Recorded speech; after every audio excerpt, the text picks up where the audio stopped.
Hyperblast 2.0 versus 3.0. Halo guys, Dimas di sini, dan kayak kalian tahu, ini adalah salah satu sepatu yang paling hot belakangan ini untuk kelas daily trainer, apalagi kalau bukan Hyperblast. Nah, tahun kemarin dia hot karena ada beberapa isu, baik itu positif maupun negatifnya. Ya kayak kalian bisa tahu, mungkin negatifnya itu robek samping, sedangkan positifnya ini adalah sepatu yang banyak dipuji oleh para runner di Indonesia sebagai salah satu sepatu paling value for money untuk kelas daily trainer dan juga masih enak dipakai setelah di atas 1000 km.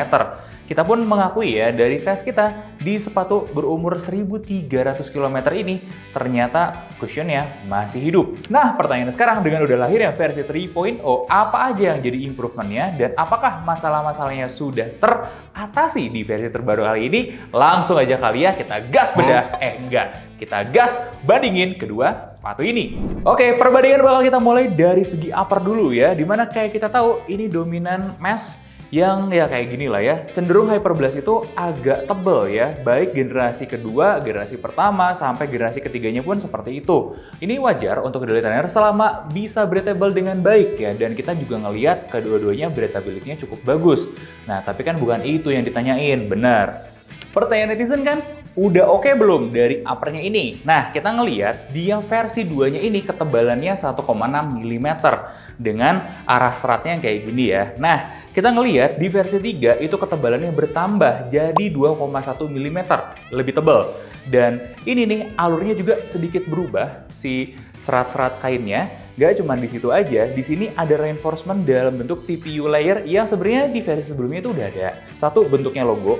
Yang kedua, bentuknya memanjang di sini. Nah, reinforcement ini itu untuk menjaga si uppernya lebih kuat. Dan kalau gue ngeliat sih jauh lebih works ya daripada di versi keduanya. Dan kita udah cobain beberapa puluh kilometer, so far so good. Sedangkan kalau di yang versi 2-nya banyak yang cerita kalau mereka udah robek di kilometer-kilometer awal. So, setidaknya di kilometer awal gue bisa menjaminkan versi 3 ini udah aman. Sedikit pembahasan soal kekuatan upper ini juga. Nah, kalau kalian banyak yang bertanya sebelumnya sama gue, ini sebenarnya uppernya kuat nggak sih dari gesekan di yang versi kedua? Gue berani jawab sebenarnya kuat, karena by benchmarking kita, dia bagus banget dalam menahan gesekan. Nah, sekarang kalau kita lihat ke yang ketiga, ini memang materialnya berganti, tapi nggak jadi lebih lemah. Dia tetap kuat juga, teman-teman. Sudah terbukti dari hasil tes Dremel kita yang tidak jebol. Jadi masih ada sisa sedikit, dan ini cukup bisa bersaing ya dengan beberapa brand global. Jadi sebenarnya bagus-bagus aja ketahanan uppernya si Hyperblast ini. So, itu dia ya. Jadi untuk ketahanan upper sudah bagus, dan untuk ketahanan dari sobek terutama di bagian samping itu juga sudah bagus. Next, kita pindah ke bagian midsole-nya ya. Nah, di sini kita tahu Hyperblast itu cukup kerasa mantul-mantul dan rasanya empuk. Di Hyperblast 2 itu berkisar dari 10 sampai 13 HA di bagian midsole-nya ya. Sedangkan di yang versi 3 itu berkisar dari 11 sampai 12 HA. Jadi sebenarnya mereka mirip-mirip aja. Nggak terlalu beda jauh lah. Tapi kenapa ada yang bilang lebih firm di Hyperblast 3? Nah, ini akan kita coba gali lebih dalam. Pertama, kalau dari segi energy return. Nah, kurang lebih nih ya, dari pengetasan kita, baik di Hyperblast 2 yang baru maupun yang sudah dipakai 1300 km, kurang lebih rebound rate-nya itu sekitar di 20% menggunakan tes drop ball yang sudah sering kita lakukan. Nah, kemudian kita menemukan kalau di yang versi ketiga ini, rebound-nya itu berkurang sedikit, menjadi 17%. Loh, berarti nggak se-rebound itu dong? Tunggu dulu, itu cuma satu data dari semuanya. Yuk kita gali lebih dalam. Kalau kita lihat stack-nya, ini juga masih mirip-mirip aja, tapi di yang versi ketiga itu jadi sedikit lebih rendah di sekitar 6 mm-an. Nah, kemungkinan yang lain itu adalah memang diracik berbeda. Gue sendiri merasakan perubahan karakternya secara nyata, tapi bukan berarti buruk. Nah, kalau kita tarik dulu ke tren globalnya, kita ngelihat beberapa sepatu cushion tipe seperti Hyperblast ini berubah dari waktu ke waktu. Dari yang empuk banget, squishy atau plushy banget, berubah menjadi lebih firm. Kenapa? Karena mengejar kestabilan yang lebih baik. Nah, contohnya kalau di brand Jepang ada Nimbus ya teman-teman ya, yang makin keras dari tahun ke tahun, padahal itu tipe cushion. Dan yang terakhir pun itu sama kerasnya dengan Kayano 32-nya.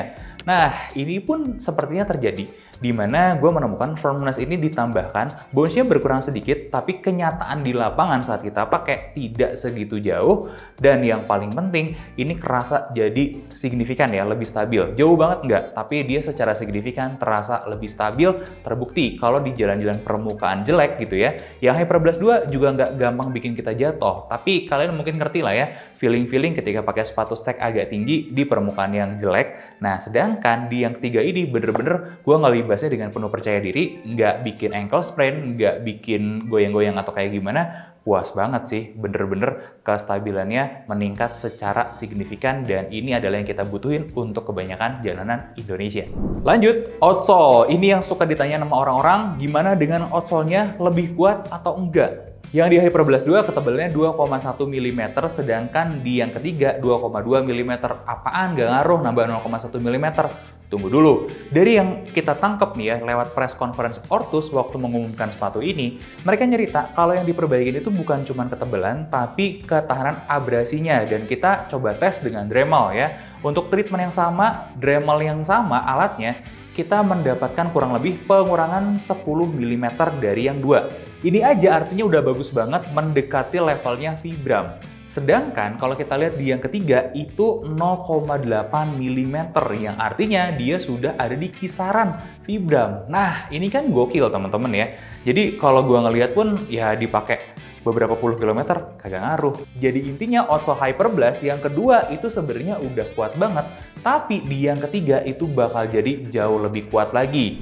Next, kalau kita bahas konstruksinya, jujur di sini tidak ada yang berubah secara signifikan. Kenapa? Karena kalau kita lihat Hyperblast 2, ini sebenarnya barang yang udah solid banget, konstruksinya bagus, panel-panelnya itu bagus banget. Bahkan salah satu temuan kita nih ya, kenapa dia bisa robek? Karena lemnya yang bener-bener bagus. Bahkan lem-leman ini boleh gue bilang sebagai salah satu yang terbaik lah kalau untuk brand Indonesia saat ini.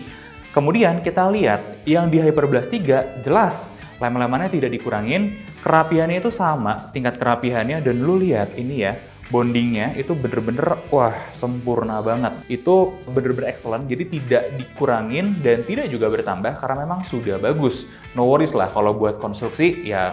Menurut gue poinnya sama-sama aja. Nah, kita akan masuk ke layer selanjutnya yang membahas ketika sepatu ini dipakai untuk jalan dan lari, terutama ya, karena ini sebagai sepatu lari.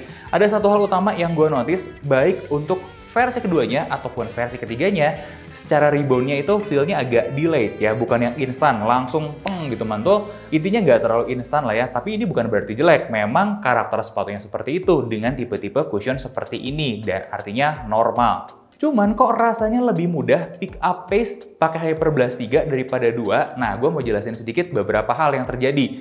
Yang pertama itu adalah di rockernya. Dimana kalau kita lihat Hyperblast 2, dia sudah punya rocker yang mumpuni. Tapi kalau kita bandingkan side by side misalnya ya, Hyperblast 3 ini rockernya sedikit dimodifikasi dan bahkan jadi lebih agresif. Makanya kalau kalian kelangkah langsung rockernya berasa banget tuh, main banget. Nah, itulah yang membuat rasanya kok ngelangkah lebih mudah ya pakai si Hyperblast 3 ini. Terus ketika dipakai lari, karakter solnya si Hyperblast 2 itu sedikit lebih kompres. Ya kayak gimana ya, mungkin sol-sol yang empuk itu pasti kompres ya. Yang ketiga bukannya nggak kompres, sama dia juga kompres. Tapi dia cenderungnya agak lebih diem. Gimana ya, mungkin bahasa yang paling sederhana adalah ini sedikit lebih firm. Dan nggak kompres balik dengan cukup banyak. Nah, ini juga ngaruh dengan kalian yang biasa di Hyperblast 2, begitu pindah ke yang 3 rasanya jadi sedikit lebih firm. Tapi bukan berarti jelek juga, sekali lagi. Nah, karena balik lagi firmness itu digabungkan dengan si kelebaran solnya itu menjadi lebih stabil. Nah, kalau kalian lihat dari atas ya, pas kita pakai sepatunya, si Hyperblast 3 ini kerasa lebar banget karena memang sedikit dimainin si anatomi sepatunya itu di kelebaran daerah bola-bola kaki.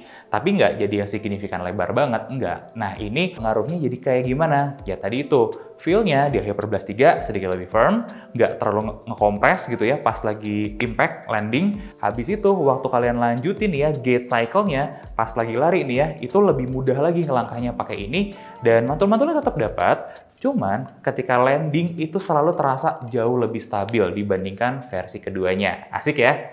Jadi dari perbandingan tadi, gue mungkin bisa kasih sedikit summary. Yang pertama, untuk lebih empuk dan lebih bounce, kalian bisa tetap mencari Hyperblast 2. Karena memang ini masih dijual, apalagi dengan harga yang sekarang, yang pastinya udah diskon, ini menjadi salah satu pilihan yang worth it, tapi dengan beberapa resiko yang kalian udah tahu soal robek samping. Tapi harusnya nggak ganggu sih ya. Ini masih intact dan tester kita kemarin, Kak Gilang, shoutout buat Kak Gilang, ini sepatunya ya, masih bisa pakai si sepatu ini hingga 1.300 km meskipun ada robek. Nah, tapi kalau kalian pengen cari yang lebih badak, yang lebih stabil, dan yang lebih mantep overall-nya, jelas kalian harus cari yang versi 3. Kenapa? Karena beberapa hal yang sudah gue sampaikan tadi. Yang pertama nih ya, untuk durability upper sudah jauh ditingkatkan dengan support-support baru, kemudian karakter midsole yang juga berubah, dia jadi lebih stabil, dan kalian juga dapat outsole yang lebih badak, dan yang paling penting, keseluruhan anatomi sepatunya itu jauh lebih membantu, di mana kita butuh sepatu yang lebih stabil seperti ini meskipun tetap empuk. Nah, itu kurang lebih adalah summary bagi dua sepatu ini. Kalau kalian mau sepatu daily trainer yang sudah jauh lebih improve, silahkan langsung ke Hyperblast 3.0, dan kalau kalian terbentur sedikit budget, bisa sedikit turun budgetnya untuk mencari Hyperblast 2.0